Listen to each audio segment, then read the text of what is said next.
I think it's your turn. Okay. Oh. Yeah, okay. Do you want a guest host? We're What? going to start, Brownie. You good?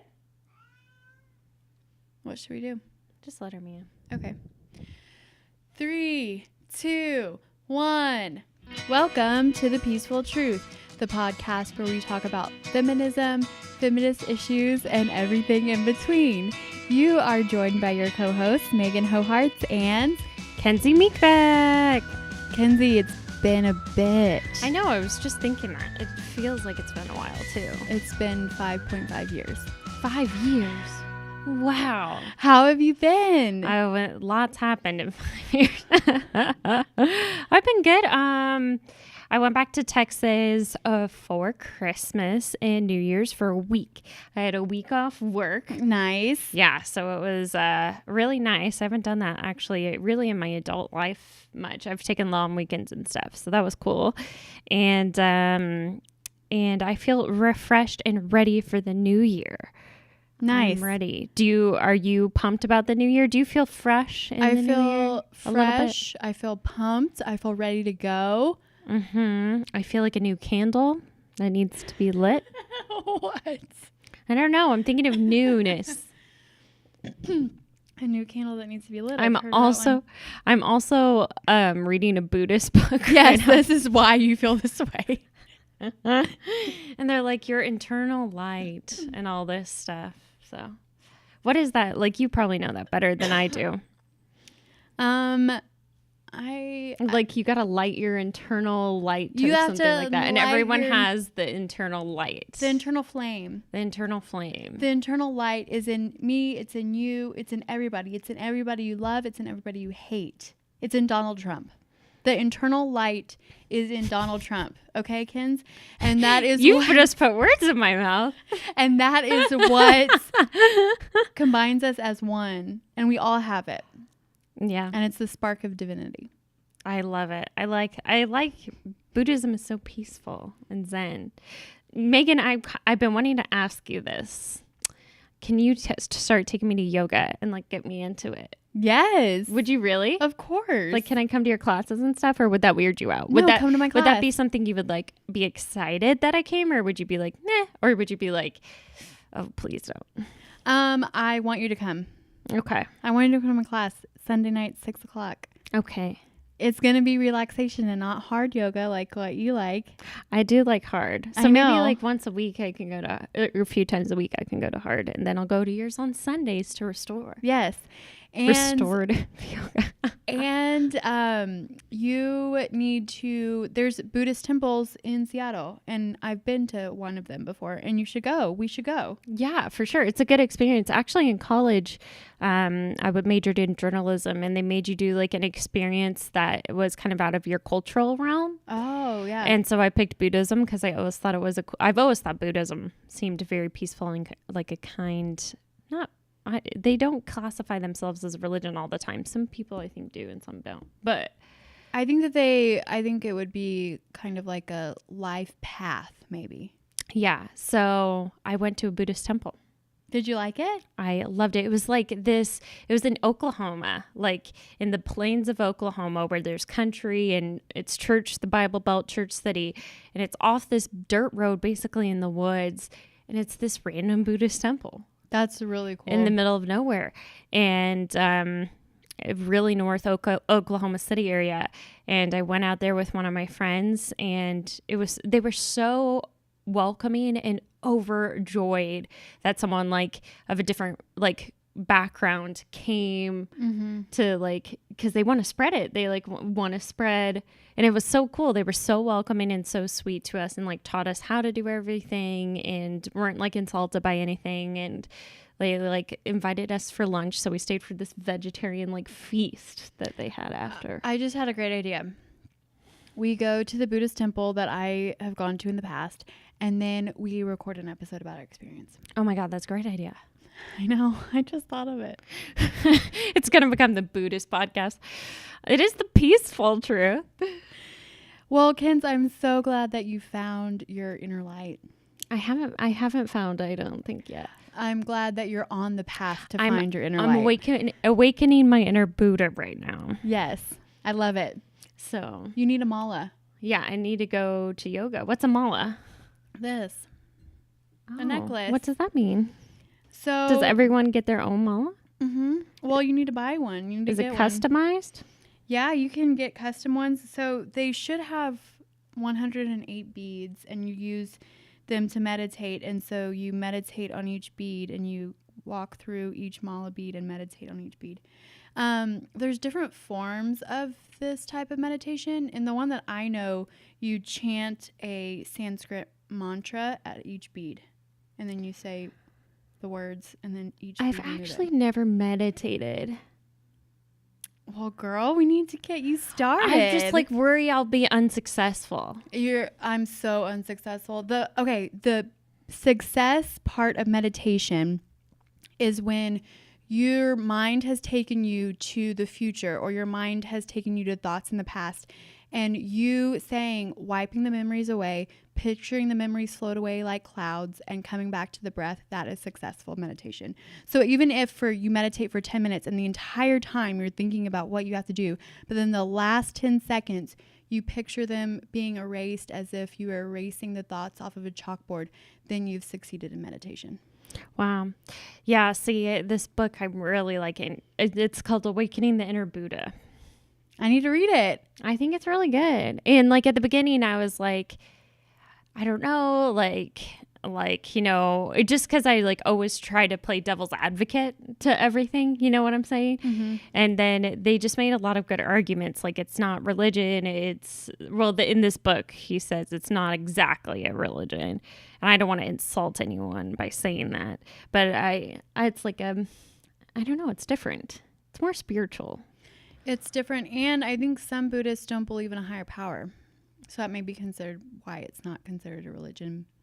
Anyway, it's interesting for sure and different.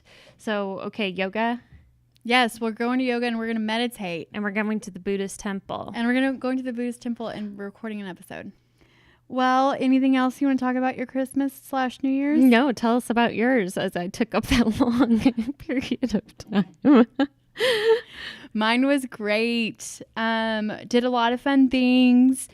Went to Vancouver, hockey game, snow on Christmas. I went skiing. I did a lot of fun stuff. I got this crazy massage that I told you about earlier. Oh, you got to tell them. So I got Des massages for Christmas, and he got his massage. I was going to get mine. We meet in the lobby in the middle.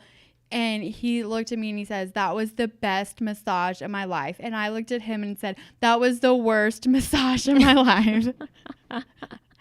And why was it so awful? So halfway through, my guy goes, can you please lift up your stomach? I'm now going to massage your stomach. I was laying on my stomach. I was like, okay.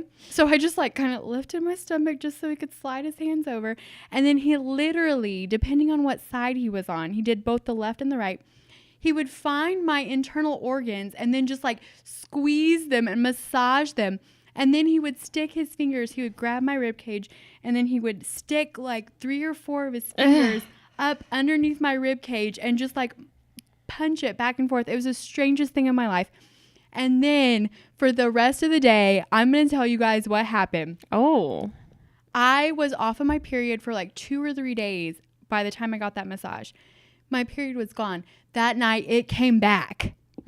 My period came back. He freaking massaged my ovaries so much that my period came back. That is weird. I think I would be giggling if someone like was poking my stomach really hardcore. I think I would be like, like, stop.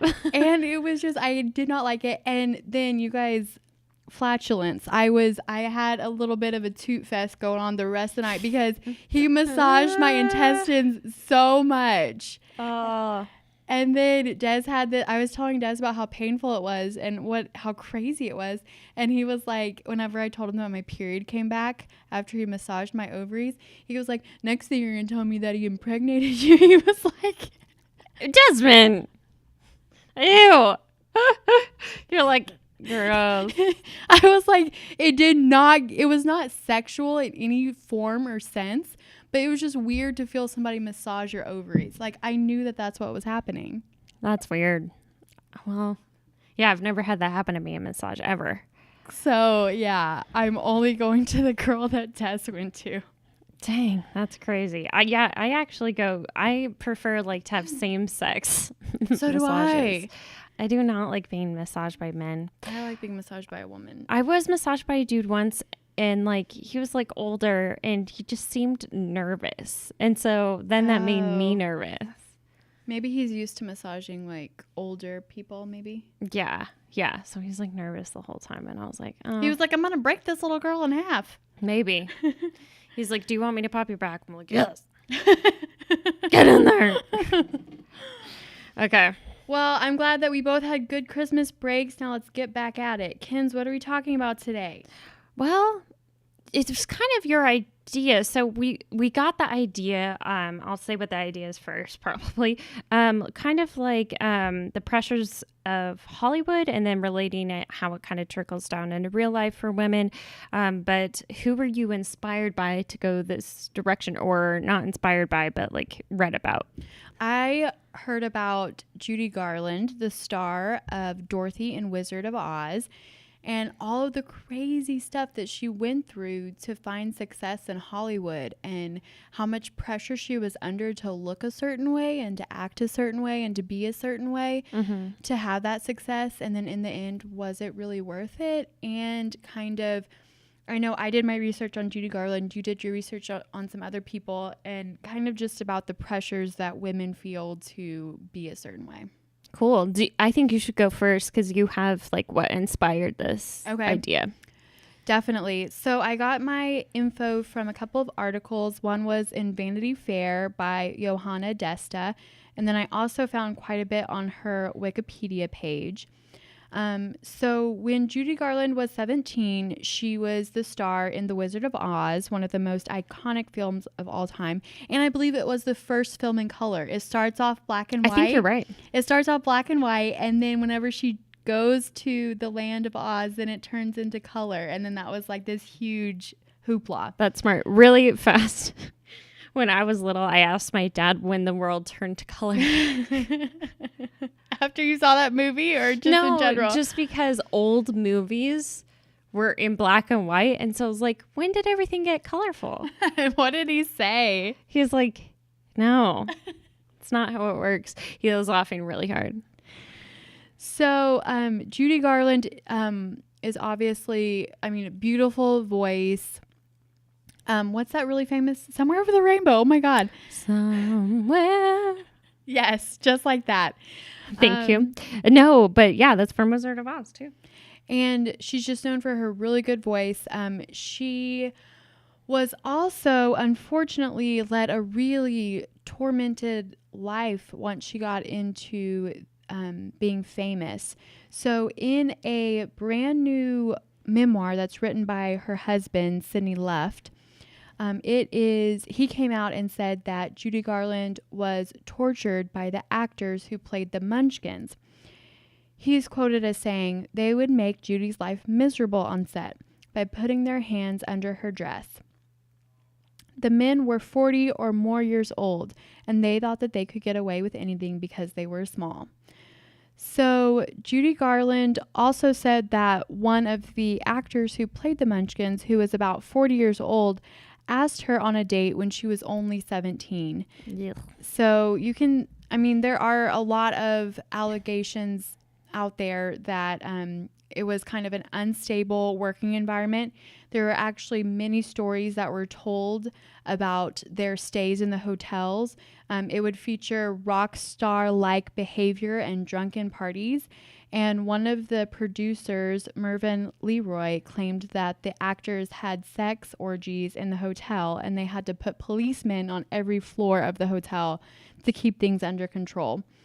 Some of the actors say that it was just a select few who would do that. And yes, those select few would drink beer morning, noon, and night, and were always trying to go after the girls. But some claim that it was just a select few, while others claim that it was kind of like the whole bunch was just super rowdy.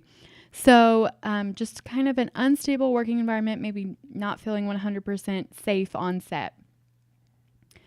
And then in the Wikipedia article on Judy Garland, I found a couple of other examples outside of sexual harassment that led to having negative impacts on Judy Garland's life, leading to low self-esteem, depression, and drug dependence. And eventually her drug dependence is what led to her overdose and her death around age 47. Wasn't this an ex-husband that wrote all this? Yes, sorry, it was her ex-husband. Yeah, she had like 3 or something. And so according to her Wikipedia page, her physical appearance created a dilemma for MGM, who she was signed with. She was only 4 feet and 11 and a half inches, and her cute or girl next door looks did not exemplify the glamorous persona that was required of leading ladies during that time. So she was very self-conscious and anxious about her appearance.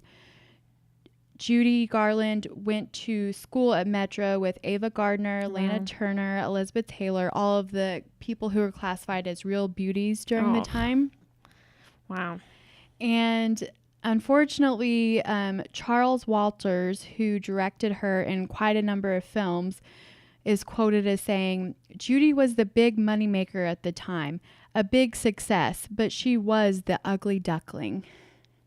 That's not nice. I know. She's very pretty. I know. I don't even see it. And this was thought to be damaging and have a big effect on her emotionally for a long time. Her insecurity was exasperated by the attitude of the studio chief, Louis B. Mayer, who referred to her as, quote, his little hunchback. Oh my God. So I think that this kind of just brings to light for us at like when we're watching these famous women in these movies, we see them on a pedestal and we think that their life is perfect and, you know, famous, and we want to be like them. We want to voice like them. But just the fact that these women had to go through this, and I think that women can continue to have to go through this about having to be a certain way, be a certain height, be a certain weight, whatever it may be. And Judy was also made to wear removable caps on her teeth and rubberized discs to reshape her nose. Oh, wow. So your nose had to be a certain way. Poor girl. She was also, she also stated herself that she, as well as other young performers, were constantly prescribed amphetamines to stay awake during the crazy pace of filming, and then they were giving barbiturates to fall asleep at night. And although Garland was a healthy weight, the studio demanded that she was on a constant diet. When she ordered a regular meal, they would come out with a bowl of soup and a plate of lettuce. Wow. So I think it kind of, like I said, you know, we see these people in the limelight, and not even people in the limelight, normal people like me and you. And then we compare ourselves to them, right? Yeah. And then I always, when I look at my body, I don't see it the way that you do. And then I think when you look at your body, you don't see it the way that I do. No one does. Yeah. And so I just think that just bringing to light the fact that, and maybe I think it's for all people, you know, I think men can feel the same way too. Oh, yeah. Like they need to be muscular or something. Yeah. They need to be muscular. They need to be tall, whatever. They can't be thin. Mm-hmm. Or short, whatever it may be. And I just think that bringing to light that looks aren't everything. Well, that, and like you see yourself different than other people do, you know, and also being a certain shape is beautiful, you know? Yep. And I think that maybe recognizing when you see yourself in the mirror, that acknowledging that you're beautiful, right? Totally. And I think me and you both need to work on it, because both of us make comments about how constantly we gained 10 pounds over Christmas break. Me, I said that, which I'm a hypocrite, like, you know, and that's like something I'm like working on personally in this year is like balance. But it's totally true. Like I'm a feminist, but I'm really hard on myself. And I think like, yes, I have a feminist podcast and I talk about it, and I have like a women empowerment podcast, but like I have like, I'm not perfect in that theory. You know what I'm thinking? Like, I'm just like, I should practice what I preach more, I guess. Like, I'm still critical, but it's because, like, of what you've been told, like, your entire life over and over and over and over. But who's told it to us? Society. You know, like, be a certain way. It's like the people that are idolized look a certain way. So it's not necessarily explicit. You know, it's a subconscious thing. Does that make sense? Yeah, like we've never been explicitly told you need to lose 20 pounds. But then when we see these people in the limelight, I have some stories from being in, like, and it's not even like big leagues, but being in television. I have a few stories too that I'm going to tell. Not even to me, that happened to other women. So that was Judy Garland in her life. And I think that just raising awareness about it, because she did die at a super young age. 47? Yeah, due to an overdose. And she was having to live with this weight on her shoulders from such a young age. So just bringing it to light. Yeah, and she was beautiful. I don't even see what anyone was talking about, to be honest. Do you want to move into some of the other similar articles that I found about the pressures of Hollywood? Yes. Okay, so it's not just Judy, but Judy, I think, is not a good example, but an example that shows how harsh it can be, because she passed at 47. And how long ago this was. Like, you know, that movie came out in the 1950s. But it's like, I think it was sexism and all that stuff. It might have been worse, because it was way more accepted, you know? Society has at least advanced. Yep. Okay, so this is about ageism. So have you ever heard about ageism in Hollywood, Meg? Yes. Yeah, like you can't be a certain age. Time out. The Wizard of Oz came out in 1939. Do you know that it was actually, the whole thing is like a reference to the Great Depression and the economy in the early 1900s?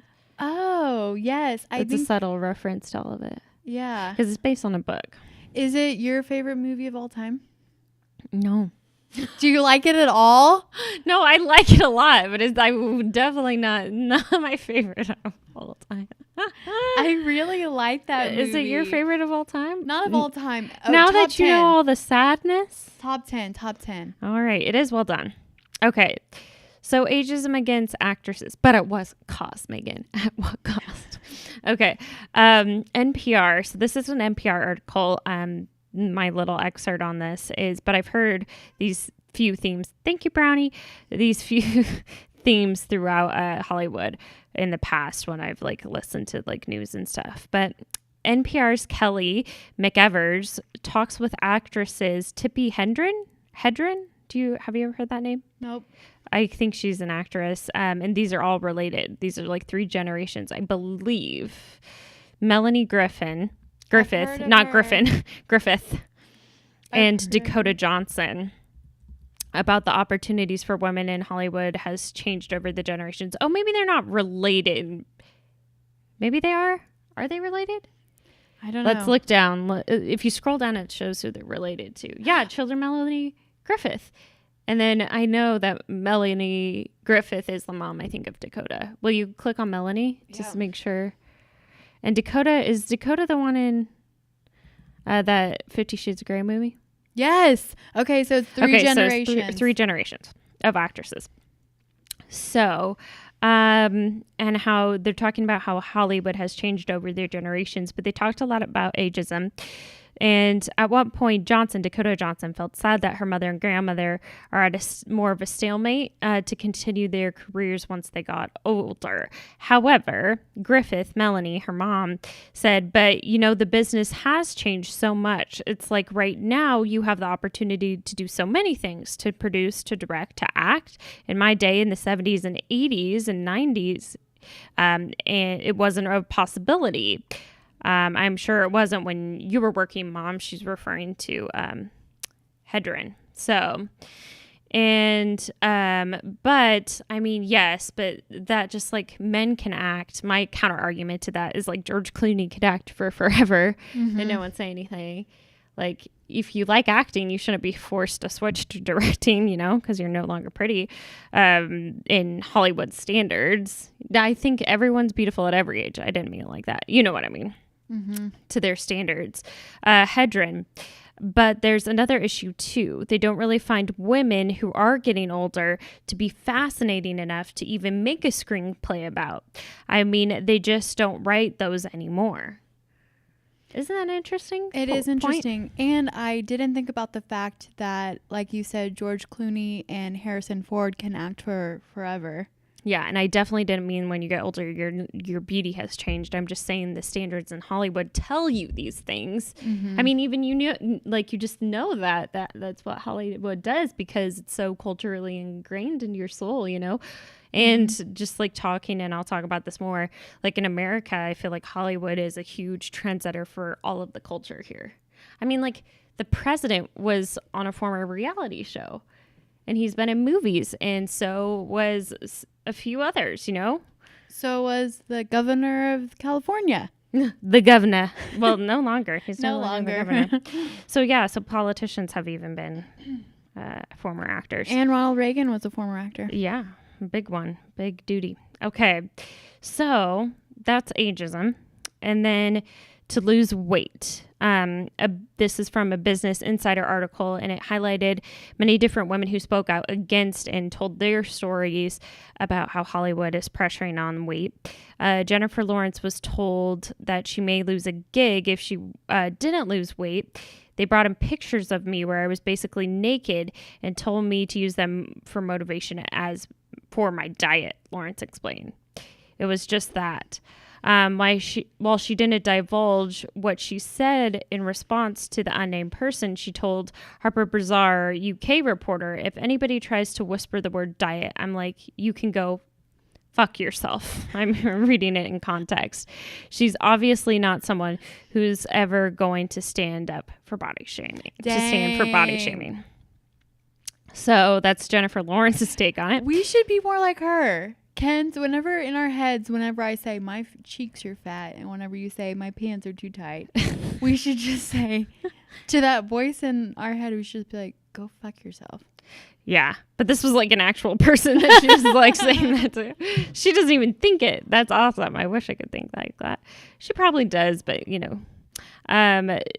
J-Lo fired a manager she had after he said her curves were too much. And that's basically what makes J-Lo so awesome. Is her curves? Mm-hmm. Well, no, she's a triple threat, but like she's a triple threat. That's her beauty, man. Those curves are gorgeous.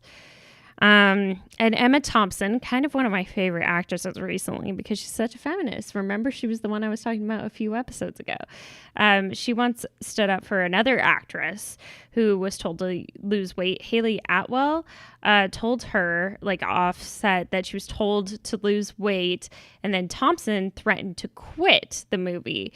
And they had to take that requirement for her co-star off the table. And if it wasn't, she was going to quit the whole movie. Emma Thompson. So losing weight and ageism. We're not quite at the age, I feel like, to feel the pain of ageism yet. No, not yet. I think maybe reverse ageism, but that's just in the work context. Not in my work, but I've experienced it where, like in life, people make subtle comments about millennials and stuff. Yeah. About how we're just on social media making money off of social media instead of having real jobs. Hey, man, that's capitalism. We think that's smart.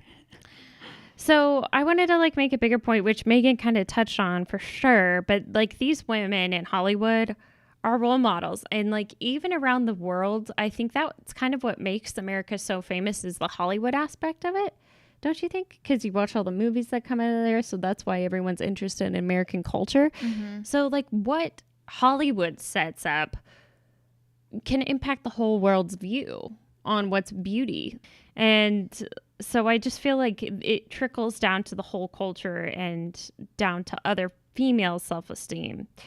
So I guess we've all felt about this way, but like just talking about the body in general, like in television, like the different things I was told, I wasn't allowed to show my shoulders in one area. That is too provocative. Yeah. My shoulders were too sexual. I've never met a least sexy body part besides the shoulders. I know. You can't show your shoulders. I had to have short hair. You had to have short hair? Yeah. They Why would tell couldn't you you have long hair? cut it. They even had people who would come in and tell you like what to wear and stuff. Why couldn't you have long hair? And short hair looks more professional according to their viewpoint. Well, I guess if you think about it, think of a news anchor that has long hair. You can't think of one. Yeah. And like I mentioned in the past, I was told by other mentors I had to have bigger boobs. You would have needed a boob job. Yeah, and it's just rough, you know. And one of my Facebook friends, who's a weather woman, just posted this thing where someone said something about big tits on like Twitter to her. Like commented on one of her pictures. Well, just like tweeted at her. Oh my God! After she just was trying to give the news to the city. Mm-hmm. Seriously. So this is like, it's like not dead at all. And people are like, why would you advocate for like women empowerment? I'm like, because clearly, you know, it's still happening. Mm-hmm. Going as far back as Judy Garland from The Wizard of Oz, probably before that time. Yeah. All the way to now. Every body shape, to wrap up, I think, every body shape is beautiful. Every person is beautiful. Thick, thin, whatever. Curvy, straight. Yeah. Pear-shaped. That's actually, should we reveal why? Yeah. So we haven't even talked about it, but our icon is like pears. And we were talking about it during the summer. And we were like, in a bunch of magazines in the 90s, back when people read magazines more, they always were talking about pear shape for women. Like that's a shape. What jeans look good on a pear shape? So we just thought kind of to take that like categorization of the female body back, you know, like being told like the pressure of a certain body shape, to take it back and own it as like a woman. And that's like our icon. So we love it. Okay. Well, do we have a quote? Yes, we have a quote. It's from John Mayer. I know he's a man, I know, but it's just the best tweet of all times, and I'm sure and it relates back to this one. And it relates perfectly to this episode. So I absolutely love this tweet from John Mayer. If you're pretty, you're pretty, but the only way to be beautiful is to be loving. Otherwise, it's just congratulations about your face. That's funny. Have you heard that one before? No. It's the best tweet ever. Well, that's good. Oh, we forgot to do our positive thing. My positive thing is I'm teaching a new class Sunday nights at 6, and this is going to be a permanent class on the permanent schedule, and I'm excited to teach it. Congrats. What's your positive thing? I got a ski pass, so I'm going to ski. She's going to ski down the mountain. She's going to ski Kenzie down the mountain. Kenzie, come around the mountain when she comes. Okay. Well, we digress, but thank you for listening. Happy New Year. Happy New Year. Bye. Bye.